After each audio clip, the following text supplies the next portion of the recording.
Boa noite, todo mundo. Espero que os estudos de probabilidade 2 estejam indo bem. Hoje, como na próxima aula a gente vai ter uma nossa primeira prova, hoje a gente vai ter uma aula de revisão para recapitular todos os conceitos que a gente viu até o momento sobre vetores de variáveis aleatórias. E esse é um momento importante, realmente é um momento de transição no curso, que a gente está fechando esse tópico das propriedades gerais de vetores de variáveis aleatórias. Em breve a gente vai começar a discutir transformações sobre variáveis aleatórias e vetores de variáveis aleatórias, que vai ser o tema da próximo terço do curso, né? Então, antes a gente mudar para esse outro tópico, vamos rever e sedimentar esses conceitos que a gente viu até agora. A gente viu várias definições até o momento no curso, e elas são basicamente resumidas aqui nesse slide aqui. Então, o primeiro conceito que a gente viu foi a acumulada, né? Função acumulada de um vetor de variáveis aleatórias. E todos esses conceitos generalizam conceitos que a gente já tinha visto em probabilidade 1. Acumulada em um determinado vetor x, a gente viu que é a probabilidade de cada um dos elementos do nosso vetor de variáveis aleatórias ser menor ou igual à coordenada respectiva do x sobre o qual a gente está calculando a acumulada.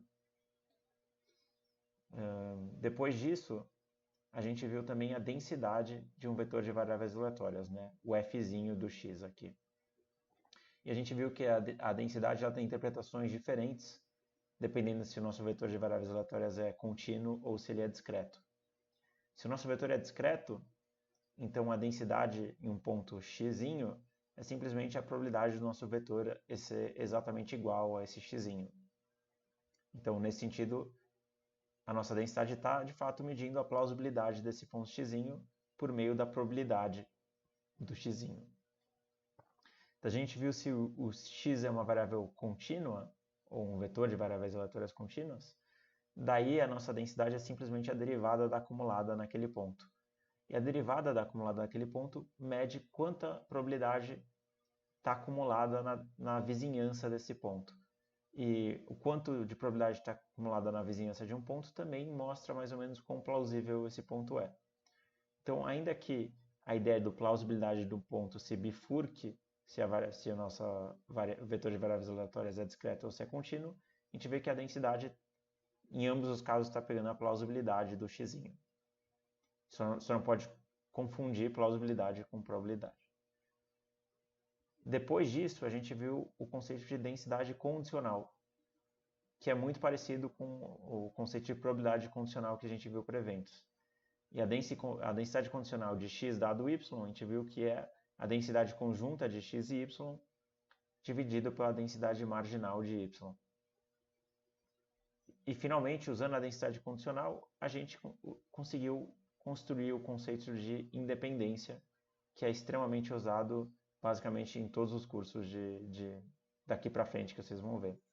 E a gente viu que um vetor de variáveis aleatórias x tem as coordenadas condicionalmente independentes dado y, se essa densidade condicional de x dado y ela se fatora no produto das densidades condicionais de xi dado i para cada xi coordenada do vetor x. Em particular, a gente diz que o vetor x tem as coordenadas independentes se o f do x pode ser escrito como produto dos f de xi, onde xi é cada uma das coordenadas do x. E a gente viu que a ideia de independência ela pode ser escrita de uma outra forma, né? A gente diz que o x é independente de y, se f de x dado y é o f de x marginal, né? Então, depois que a gente aprende alguma coisa sobre y, essa informação que a gente obteve sobre y não traz nada a mais, nenhum conhecimento adicional sobre o x. E por isso que a gente vê que o x e o y são independentes. E daí a gente viu duas medidas resumo para vetores de variáveis aleatórias. A gente viu a esperança condicional e a variância condicional, que também generalizam conceitos de probabilidade 1.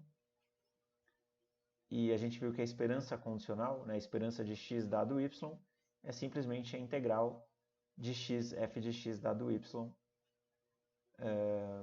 E daí a gente viu que tem vários tipos de esperança condicional. A gente pode condicionar em um determinado valor y igual a yzinho, Daí aqui na integral, a gente vai ter o f de x dado yzinho. A gente viu que a ideia é um ponto típico para o x, depois que a gente aprende que o y é igual a yzinho. E a gente também viu a esperança de x dado yzão, que a gente viu que é uma variável aleatória. Ela representa qual seria um valor típico para x caso a gente tivesse observado o y, antes da gente observar o y. Então, isso aqui é uma função de qual y é observado, e por isso que é uma variável aleatória. E a gente viu que nesse caso, na integral da direita, a gente tem um yzão que está sendo condicionado.